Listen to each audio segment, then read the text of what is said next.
Hey guys, tonight I want to tell you something that's been sitting in my chest for years. It's 12:42 a.m. The only light in this garage comes from a dusty lamp clamped to my old workbench. I've got a half-empty mug of chamomile tea next to me because I'm 49 now and a coffee past 6 turns me into an insomniac squirrel. The fan overhead makes a slow, ticking sound, like a heartbeat that's grown tired of trying. There's a hammer lying beside my elbow, and the smell of motor oil clings to the air, the way old grudges cling to memory. My name's Tom. I used to be a mechanic, ran a little place out in Riverside until my back gave out and the shop lease went up. These days, I do odd repairs out of my garage and talk to strangers online more than I probably should. Anyway, the story I want to tell tonight isn't about the shop or my back. It's about my brother, David, and the fact that I've been angry at him for over 20 years. So, before you get comfortable, take a moment to like the video and subscribe, but only if you genuinely enjoy what I do here. And tell me, in the comments, where you're watching from and what time it is there. I always love seeing that. Now, dim the lights. Maybe turn on a fan for that soft background hum. And let me take you into the heart of it all. We were only 2 years apart. Grew up in a small house with one shared bedroom and a mom who worked double shifts. David had this laugh that could crack glass, like he was permanently 5 seconds away from getting in trouble. He was the charming one. I was the one who fixed things when they broke. I can still see him at 17, standing on top of our broken fridge in the backyard, holding a coat hanger like a sword, yelling something about being the king of cold pizza. It was ridiculous. But God, it was joyful. Back then, we were inseparable. Our fights were quick and stupid, over the last Pop-Tart, or who got the bigger slice of cake. We had this system where we'd split everything. And if it couldn't be split, we'd race for it. Fair enough. Right. But something started to shift around the time he dropped out of college. He said it wasn't for him. I stayed. Got my degree in auto tech. He floated from job to job, bartending, warehouse gigs, even sold knives door to door for a week. He made it sound like an adventure. I made it sound like a mistake. We didn't argue, exactly. Not then. But we stopped sharing things, thoughts, jokes. We'd be in the same room, and it would feel like being on opposite ends of a long hallway. I think part of me felt embarrassed by him, and part of him felt abandoned by me. But we never said it. We just let that distance build up like rust under the hood out of sight, until it seizes the whole damn engine. The real fight came later. But this was the beginning. Two brothers, raised in the same storm, starting to believe they were each other's reign. And the thing is, I didn't even notice how angry I was getting. Not then. I just thought I was being the responsible one. Funny how self-righteousness feels like maturity when you're in your 20s. We didn't talk much the year Dad died. Not because there was anything dramatic, no yelling. No dramatic exits or slammed doors. Just space. Wide, hollow space. David had moved 2 cities over by then, crashing with some friends, working nights at a club. I was married to Ellen, starting the garage with a shaky loan and way too much pride. We both got the call around 6 a.m. A nurse with a voice like cardboard told me Dad passed in his sleep. Kidney failure. Peaceful. I remember staring at the coffee machine and thinking how ridiculous it was that it still dripped like nothing happened. David didn't show up until the funeral was half over. Wore jeans and a rumpled blazer. Smelled like cigarette smoke and gin. And he hugged Mom first. I hated how relieved she looked when he did. He walked up to me after the service, nodded like we were distant co-workers, and said he would have been proud of the garage. That's it. No sorry. No, how are you holding up? Just that sentence, like it cost him something to say even that much. And I, being the emotionally evolved genius I was, said, well, at least you made it to one thing this month. His jaw tightened, and he just walked off. That was the last thing I said to him for 6 years. 6. I'd like to say I didn't mean it, that I was just grieving and lashed out. But I did mean it. I meant every word. I had a list of disappointments stored up like unpaid bills in my chest. And I thought I was owed something. An apology. A reckoning. Something. Instead, I got silence. It's funny the things that silence grows around. Birthdays. Christmas. Mom's second stroke. I'd catch his name in conversation, like a thorn hiding in cotton. David sent flowers. Mom would say, or, your brother called last week. But she'd never push. She knew we were both too stubborn to hear it from anyone but each other. One time, I remember driving home from the hospital, the day Mom was released, and I passed a bar I knew he used to work at. I pulled over and sat in the parking lot for 15 minutes, watching people go in and out. I thought maybe I'd catch a glimpse, say something, but I didn't go in. I just drove home and told Ellen the traffic was bad. I wonder now how many near meetings we missed like that. How many phone numbers changed? How many almost apologies passed like ghosts between us? The truth is, I didn't want to be the first one to call. I told myself he had to fix it, that he left, that he gave up on us. But deep down, I was afraid he'd moved on without me.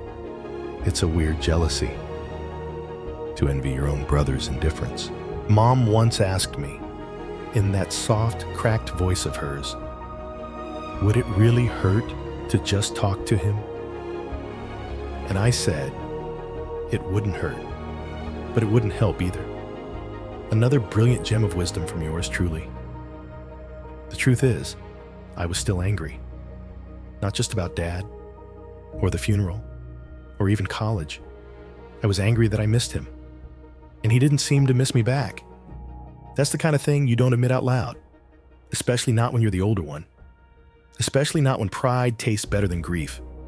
But silence ages like milk, not wine. I don't even remember what the fight was about that night. The night that really did it, the one where the silence started to calcify into something permanent. It was a Wednesday. That I do remember, because Ellen had made stir-fry, and I had that little grease burn on my thumb from fixing a radiator on an old Dodge earlier that day. It still hurt when I gripped the fork. David had come by unannounced. That used to be normal for us, back when we were still pretending we weren't mad at each other. He'd pop in every couple weeks, usually late, always with a new story and a bag of takeout. That night, he didn't bring food, just himself, and a vague apology for not coming sooner. He'd been busy. That word again. I poured 2 beers, and we sat in the garage. Me on the overturned milk crate, him on a cooler that leaked if you leaned too hard to the left. We circled each other with small talk. Weather, Mom's recovery, my kid's piano recital he missed. Then I said something like, you know, it wouldn't kill you to show up before it's too late next time. And he said, it wouldn't kill you to stop keeping score. That stopped me cold. Because he wasn't wrong. But I didn't want to admit that. Instead, I said something cruel, something I won't repeat here. You've probably guessed the shape of it anyway. Some mix of resentment and righteousness, coded in sarcasm. Something about how he left me to handle everything while he floated through life like some eternal adolescent. He didn't yell. He didn't throw anything. He just stood up, wiped his hands on his jeans, and said, I'm done trying if this is all I get. That's when the door slammed. That sound still echoes. Even now, after that. He stopped answering texts. Calls went to voicemail. The next time I saw him was in a photo someone tagged on Facebook. He was at a wedding. wearing a real suit, smiling with people I didn't know. And I stared at that photo for a long time, zoomed in on his face like some detective trying to find clues. Was he happy? Did he miss me? Did he even remember the milk crate and the leaking cooler I wanted to untag myself from his life? Delete the shared childhood, the bunk beds, the inside jokes about mom's meatloaf. But memories don't come with a trash bin. They stick, like the burn on my thumb. The scar never faded right. You have to squint to see it now. But I know it's there. Always will be. And the worst part, I started to forget his voice. Not the tone, but the rhythm, the pauses, the way he used to say, "man," at the start of sentences when he was nervous. It's a strange kind of mourning, grieving someone who isn't dead, just missing, by choice, by both our choices. I guess that's when the guilt settled in, low and constant, like the hum of the refrigerator at 3 a.m. You don't notice it until everything else is quiet. There were days I almost called. Really, almost did. Thumb hovered over his name in my contacts like a game of chicken with myself. But then, I'd tell myself, what's the point? He doesn't want to hear from me. And the truth, I wasn't ready to hear from him either. Because what if he said what I feared most, that he was fine without me? That maybe I mattered more to the story than I did to him? I start dreaming about him. Not every night, just the ones when the house feels too quiet. When the pipes groan more than usual, and the cat won't come lie on my chest like she used to. In the dream, we're kids again. It's that old swing set in our backyard, the one Dad put together on a Saturday after too much coffee and not enough instructions. The bolts never lined up right, and one of the chains creaked like it had a secret. David's on the left swing. I'm on the right. We don't speak, just sway back and forth, like we're trying to time our motion, the same invisible beat. Then I wake up, and there's nothing but the ceiling fan, and a hollowness that follows me to the kitchen like a shadow.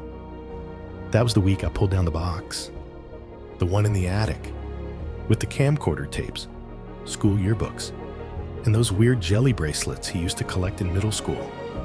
I hadn't touched it in years. Dust clung to it like regret. Inside was that summer video, 4th of July. 1989, Mom's voice behind the camera. Dad yelling at the barbecue. David holding a sparkler with both hands, like it was a magic wand. He turns to the camera at one point and says, "One day, I'm gonna have fireworks at my wedding." And I say, "You don't even like girls." And we both laugh so hard, we fall over into the grass. I must have watched that clip 10 times. Paused it right at the moment. Our heads tilt back in unison, mouths wide with joy. We look so easy then, so sure of each other. Now I can't remember the last time I laughed like that with anyone.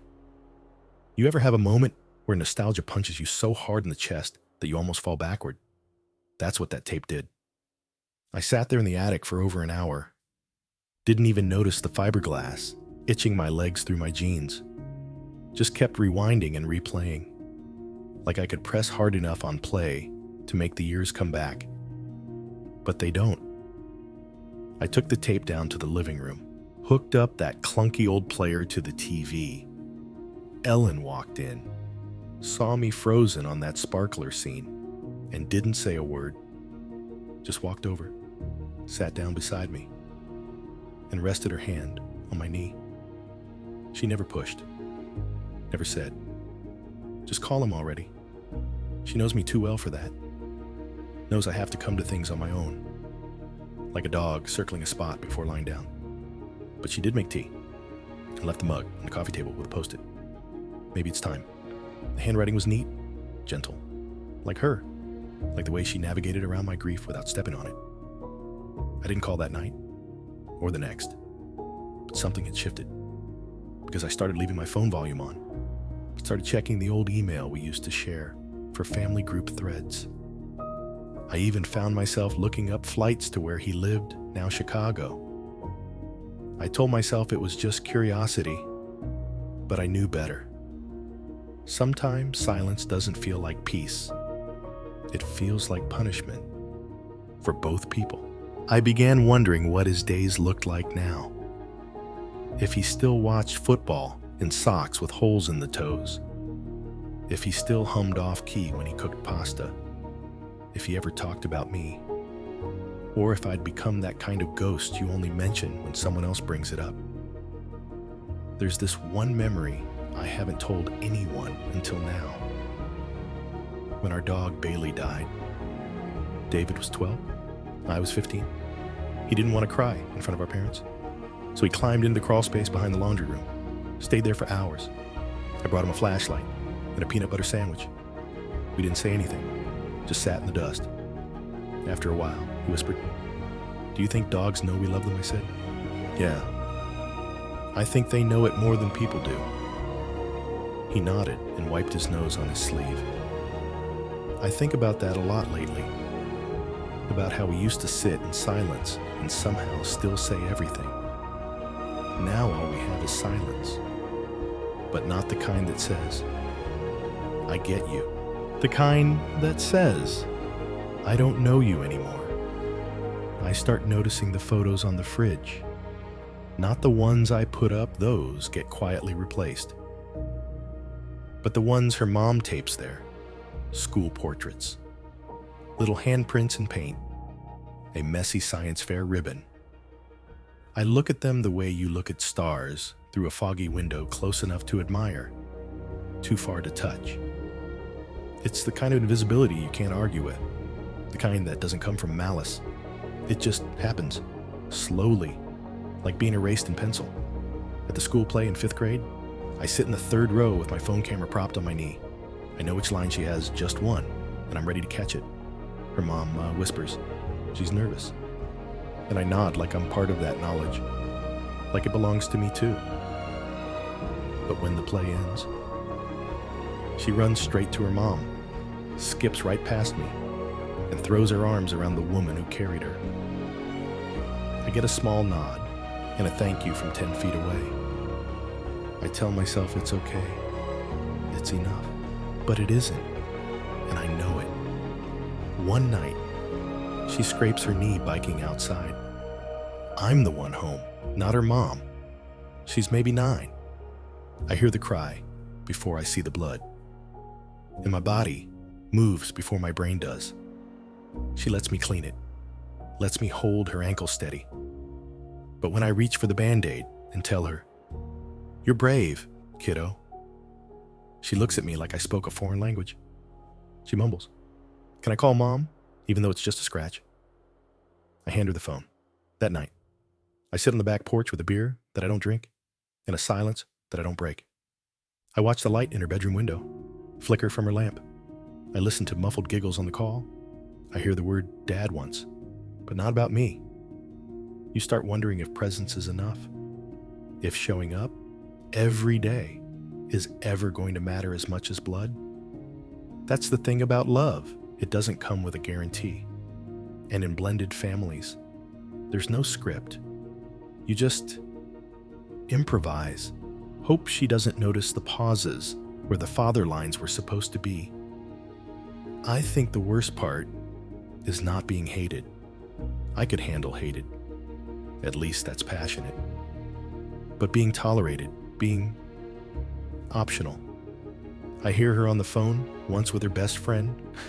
She's talking about a camping trip we all took the summer before me. Her mom and her. And she says, "Yeah, my mom's husband took us. Not my stepdad, not David. Just that neutral placeholder. That empty seat in a story where I thought I was starring. And the thing is, she's not wrong. I am her mom's husband. It's accurate. It just feels like being airbrushed out of a memory. I try harder, of course. I always do. I buy her favorite cereal. Learn the lyrics to the band she likes, even though they sound like lawnmowers with feelings. I offer to help with math homework and end up getting corrected by a 10-year-old. She laughs once, not at me, just next to me. and I treasure that like it's gold. But then there's a parent-teacher meeting, and the teacher asks if I'm her guardian. And she says before I can answer no, that's just my mom's husband, and smiles. The teacher nods, doesn't miss a beat. But I feel the sentence like a bruise. I nod too. Pretend it doesn't matter. But later that night, I sit in the laundry room folding socks that aren't mine and shirts she outgrew last year. And I feel like a ghost who does chores. The kicker, when she's 11, she makes a Father's Day card at school. I see it peeking out of her backpack. To Dad, it says in sparkly gel pen. And it's not for me. She hides it before I can read more. I don't ask questions. I just take the trash out. But I still go to her dance recital 2 weeks later. And I cheer, loud, probably too loud. She doesn't wave at me, but I swear, for a second. She looks over, not long, not smiling, but maybe noticing. And maybe that's all I get. A flicker of acknowledgement in the wings of her stage. A maybe. The knock on the door is too casual to be threatening. That's the first thing I remember. Just a friendly, rhythmic tap, tap, tap. Like someone delivering mail or asking for a cup of sugar. I open it, and there he is. Josh, her real dad. He looks almost exactly like his Facebook pictures. Same scruffy beard, same too-tight t-shirt that shows off his gym arms. There's this casual arrogance about him, like he's used to being forgiven before even saying sorry. He says, "Hey, man," like we're old coworkers bumping into each other at a gas station. I just blink. Then he says her name, like it's his key back into the house. Is she home? I don't know what makes me step aside. Maybe I'm just too stunned, or too tired of being the one who says no. He walks in like he's done it 1,000 times, sits on the couch like it still remembers him. She hears his voice from upstairs, and I swear I've never heard feet hit the ground faster. I stand in the kitchen, pretend to organize the spice rack, while she throws herself into his arms in the living room. The sound she makes, it's this mix of shock and joy and something rawer. I've never heard her make that sound with me. She doesn't call him Dad. She says Josh, but she says it like it's glowing. He stays for an hour. They catch up. He gives her a bracelet from wherever he's been, Arizona. I think something about starting over, needing time. He says, "I've missed too much." And her mom nods like she believes him, like she's willing to hand him the stage again, even if he walked off halfway through Act 1. When he leaves, she walks him to the door. I stay seated. I don't want to look too eager, don't want to look too threatened. But I am. After he's gone, she floats through the house like someone lit her from within. She hums while brushing her hair. She sets his bracelet on the dresser like it's sacred. At dinner, she barely touches her food. She keeps smiling into her plate, like the memory of him is enough to keep her full. And here's the kicker. I don't even hate him. I want to. I want to say he's unreliable, selfish, the kind of guy who disappears when it gets hard. But I don't know him. I only know the shape of him and her joy. That night, her mom and I sit in bed in silence. She finally said, "I didn't know he was coming." I say, "Yeah." Then nothing. But everything's louder now. Every silence, every pause between sentences. Like we're both holding our breath, waiting to see if he'll stay. Over the next few weeks, she texts him, talks to him, tells me about him. Sometimes he's funny. He gets her music. He's going to take her to the zoo next month. I nod and say, "That's great." And it is. It should be. Right. But I start watching the front door more than I used to. I check my phone for no reason. I catch myself rehearsing lines in the mirror. Little things like, "How was school?" Or, "Want to go get ice cream?" Like I'm auditioning for a part I've already been playing for years. Except now, I'm not sure if I'm still in the script. One night, she comes home with her hair braided differently. He did it. She tells me, with this sparkle in her eye, like she's 6 years old again, like he just taught her how to ride a bike. I smile. Say, that's great. She beams. Thanks. Then runs upstairs. And I sit at the dinner table, fork in hand, staring at cold pasta. I think that was the first night I cried. Not because I was angry, not even because I felt replaced, but because I realized I'd been temporary this whole time. And I was just the last one to figure it out. The last birthday I tried too hard was her 12th. I remember because I started planning it in March, and her birthday's in July. That's 4 months of me turning into the Pinterest dad I swore I'd never be. I bookmarked themes. I called venues. I even practiced cake decorating after work, piping icing onto practice cupcakes like a man training for a competition he wasn't even invited to. I told her, this year is going to be the best yet. She smiled and said, you don't have to go all out. But that's the thing when someone tells you you don't have to. Sometimes it means please do. So, I did. She'd gotten into this phase where she loved escape rooms, so I hired a company to set one up right in our house. They transformed the basement into a spooky lab, complete with fog machines and fake clues taped under chairs.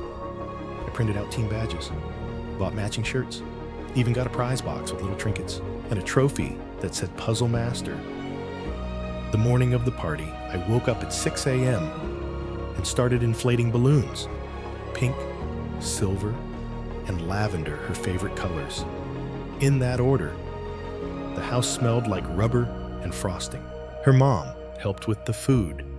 Tiny sandwiches, fruit skewers, mini cupcakes. Everything was cut into stars or hearts or smiley faces. It was a lot. By 2 p.m., the doorbell rang. Her friends came. They squealed and complimented the decorations. I felt 10 feet tall. Then, around 2:30, Josh showed up, unannounced. Of course, he brought a giant unicorn plushie and a bag of macarons from some bougie bakery I'd never even heard of. The girls screamed like a celebrity had walked in. She hugged him first, not me. He looked around the room and said, "Wow, this is amazing. Did you do all this?" I nodded, trying not to sound too proud. "Yeah, thought she'd love it." He smiled. And for a second, we were just two guys in a kitchen, trying to love the same girl, right? But by the time cake rolled around, something shifted. He stood behind her while she blew out the candles. I was off to the side, holding the camera, getting the perfect angle. She looked at me, smiled, waved me over, and said, "Come on, you have to be in the photo too." But when she handed the phone to her friend, she said, "One with my dad, then one with my stepdad." There it was, the title I earned, but not the one that meant the most. I stood next to her, trying to smile. Josh put his arm around her, and they looked like a perfect frame. I squeezed in awkwardly for mine, then stepped back and let her enjoy the day. That night, after everyone left and the glitter was still embedded in the carpet, I sat in the kitchen alone. The balloon strings hung limp from the ceiling, and there were a few untouched sandwiches left on the counter. She walked in wearing one of the party shirts. "Thanks for everything," she said, hugging me from behind. I turned to her. "Did you have fun?" She nodded. It was perfect. And it almost was.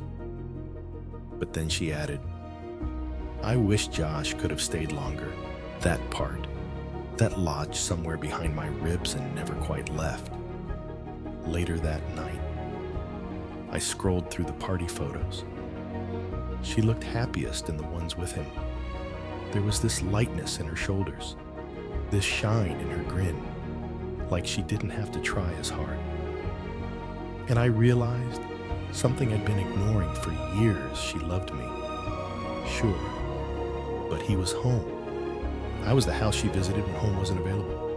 Still, I saved all the pictures, even the ones with him in them, especially those, because one day, she might want to remember who showed up, and I want her to see that both of us did, just in different ways. There's a drawer in my desk that sticks a little on the right side. It's not broken, just stubborn, like most things in this house, like most people in this story. Inside that drawer is a folder with no label, just a plain blue folder I bought from the pharmacy on a random Tuesday years ago. And inside that folder is a letter. I wrote it the night she called Josh Dad in front of me. Not Stepdad, not Steve, just Dad. Like it slipped out naturally, like water off a sloped roof. I smiled in the moment, played it cool, even cracked a joke to break the silence. But when she went upstairs, I sat on the couch, and it hit me like a slow, spreading bruise. That's when I wrote the letter. It starts with, "Hey, kiddo," because that's what I always called her, still do, sometimes. Even when she doesn't answer back, I poured everything in there. Not just the stuff I never said out loud, but the stuff I didn't even know I felt until I saw it in ink. I wrote, "You don't owe me anything. Not love, not loyalty, not the word Dad. I stepped in because I wanted to, not because I expected a parade." I told her how proud I was of her, how much I admired the way she kept dancing even after her recital fall, how she still sent me jokes from 5th grade through high school, even when she was too cool to be seen near me in public.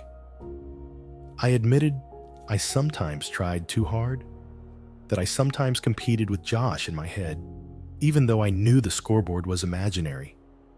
And near the end, I wrote, "If I ever feel distant, it's not because I've left, it's because I'm stepping back, to give you room to figure out who you want to be and who you want beside you while you do." Then I folded it, no envelope, no signature. I just tucked it into that folder and closed the drawer. I've almost given it to her maybe 10 times. Once on her 18th birthday, when she left for college. I even put it in my jacket pocket, planning to slip it in her suitcase. But then she hugged me on the driveway and whispered, "You'll always be my safe place." And I thought maybe I don't need to say more than that. Another time was when she called me from school crying because her boyfriend broke up with her. I stayed on the phone for 2 hours while she sobbed, said nothing smart, nothing wise. Just breathed on the line with her, told her to eat something, to drink water, afterwards. I held the letter in my hands again and thought, is this the right moment? But it didn't feel like it. I guess there's never a right moment for a letter like that. Or maybe I'm just afraid of what it'll change. Because once she knows how much of me was tied up in being her dad, maybe that makes it too real, too heavy, too permanent. And yet, the letter stays there, in the drawer, a little crumpled at the edges now, from all the times I've handled it but never delivered. Part of me thinks she'll find it one day. Maybe when I'm gone. Maybe when she's packing up this house and that drawer sticks for the last time. She'll open it, curious. She'll read it slowly, maybe cry, maybe smile. And in that moment, maybe she'll know everything I couldn't quite say out loud. That being her stepdad wasn't second place. It was everything. Even if I was never called dad in the way that counted most. Even if I was just the quiet scaffolding around her real memories. I loved her fully. I still do.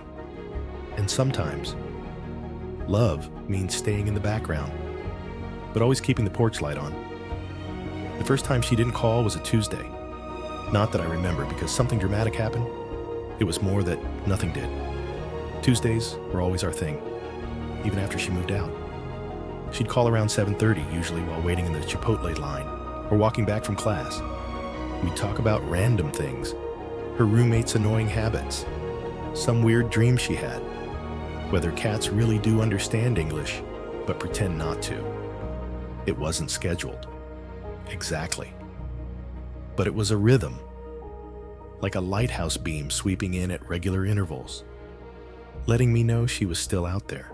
Then one Tuesday, silence. I waited a while.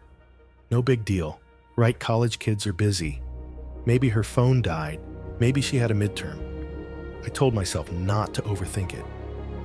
But then Wednesday passed, and Thursday, and suddenly I was checking my phone like a teenager, refreshing old texts just to see her name. Friday night, I caved and texted, "Everything okay, kiddo?" She replied, "Saturday, just a short, yeah, just a long week. Sorry, love you." I stared at the word love. It should have been enough. But something in me shifted that week. A quiet crack, barely audible. That little silence turned into a pattern. Weeks would pass, then months. The replies got shorter, warmer in tone, but cooler in frequency. And I knew she was pulling away. Not out of malice. Not because of anything I did. Just life. Growth. Space. I trained myself, all those years, to not take it personally. I told myself, this is good. It means she's building her own orbit. I shouldn't ask to be the sun in it, but I'd be lying if I said it didn't sting. I started setting her name as my phone alarm tone, just to trick myself into hearing it more. A little pathetic, I know, but it worked. Sometimes I'd smile just hearing Sophie calling, even if it was just to wake me up. There was one winter when she came home and I made her favorite soup mushroom and barley. I waited up until midnight with a pot on the stove, light on over the sink, just like I used to. She texted at 12 a.m. "Sorry, went out with friends. Catch you tomorrow." I poured the soup down the drain, not out of anger, just because it didn't feel warm anymore. Still, I didn't say anything. I never told her I noticed the silence, that I kept track of the Tuesdays like a ritual, that sometimes I left voicemails just so I could imagine her listening on the other end. There's a weird grace and restraint, I guess, in loving someone enough to let them forget you for a while, just so they don't feel guilt. But then came the big silence, the one that lasted nearly a year. No birthdays, no holidays, no sorry. I've just been swamped, just absence. That's when I finally did something I swore I wouldn't. I opened that drawer, took out the letter, and stuck a sticky note on top. "Give this to her. Steve, enough waiting." I carried it around for 3 weeks, even stuck it in the sun visor of my car. And then one day, as I was pulling into the grocery store, I saw her across the parking lot, laughing, wind in her hair, walking next to a tall guy with a kind face. She looked good, free, like someone who didn't need me. I drove right past, and the letter, I tucked it back in the drawer that night. Drawer stuck a little. Like always, felt like the house was teasing me. Sometimes I wonder what she thinks of me now, whether she tells people. Yeah. I had a stepdad. He was nice. Or weather in the quiet. She remembers me the way I remember her, like a favorite song you haven't heard in years. But the melody's still tucked in your bones. There's something strange about grief when the person is still alive. You mourn them differently. It's not a funeral with flowers and a casket and closure. It's more like walking past a house you used to live in, seeing the lights on, someone else moving inside, and knowing you'll never be invited back in. That's how it's been with Sophie. Not because she's done anything wrong. In fact, she's been good, thoughtful when she remembers, kind in her replies. She sends me pictures of her dog, sometimes a scruffy little terrier named Clove. She even mailed me a Father's Day card last year. Said, "Thanks for being there when it counted." But the being is in past tense now. I'm a chapter closed in a book she still rereads once in a while, maybe. When she's feeling nostalgic, it's not bitterness I carry. It's something gentler, softer, like the feeling you get when you smell the shirt of someone who once hugged you for too long. So if I could say something to her now, Not in a dramatic, end of a movie kind of way, but like, really say it. I'd probably start with this: I'm proud of you. Not for the job, or the apartment, or the well-behaved terrier, or the boyfriend who looks like he composts and reads nonfiction. No, just for becoming who you are, for shedding the weight of other people's expectations, including mine, for surviving childhood and adolescence, and all the in-betweens where you weren't sure if anyone really saw you. I saw you, even when I didn't know the right words, even when I made herb chicken and you wanted takeout, even when I waited at the door too long because I didn't know if a hug was still okay. I saw the girl who used to tape notes to my shaving mirror, the one who said, "Don't forget to be awesome today," in loopy Sharpie. The one who accidentally called me dad that one morning and ran out of the room so fast she dropped her lunch. I never told you, but I kept that note, the mirror one, still folded up in my wallet, behind a coffee punch card I'll never complete. There were so many moments I didn't want to ruin by speaking. You know the type, so fragile that even naming them makes them disappear. But if I had a second chance, I'd risk it. I'd say it more. That I loved being your almost dad. That I never thought of you as Step. That when you laughed from the back seat, I drove a little slower, just to keep the sound longer. And here's the truth. Sophie, I cry sometimes. Not out of heartbreak, out of fullness, out of the ridiculous, messy, gut-wrenching beauty of having loved someone you didn't create, but still chose every day. You call me Stepdad. That's fine. That's fair. But in the small, silent places of my life, I still just call you mine. And now, as I sit here, the house is quiet. The kind of quiet that doesn't ache anymore, just rests. The hallway light flickers a little. I've meant to fix it. The heater kicks on with that soft hiss, like an old friend settling in beside me. And somewhere outside, a dog barks. I imagine Clove, chasing a squirrel, tongue out, tail up. I close my eyes and let the memories drift. Not like a flood, more like snowfall. One moment after another, landing gently. The first time she held my hand without being asked. The time she fell asleep in the car, and I just sat there, not wanting to move. The note, the hug, the missed Tuesdays, all of it. Maybe love isn't meant to last in one form forever. Maybe it shape shifts, like water turning to mist. Still there, still present, just less graspable. And maybe that's okay, because even now, even in the hush of this half-lit room, I carry her in the way I make soup, in the songs I hum without thinking, in the way I still turn my phone face up just in case her name lights the screen. That's the thing about love, isn't it? It doesn't need permission. It just stays. So if you're listening to this, and there's someone you used to call yours, maybe a daughter, maybe a father, maybe just a person who once saved your Tuesday nights, know this. You're not foolish for still loving them. You're just human. Thanks for keeping me company tonight. Sleep well, wherever you are.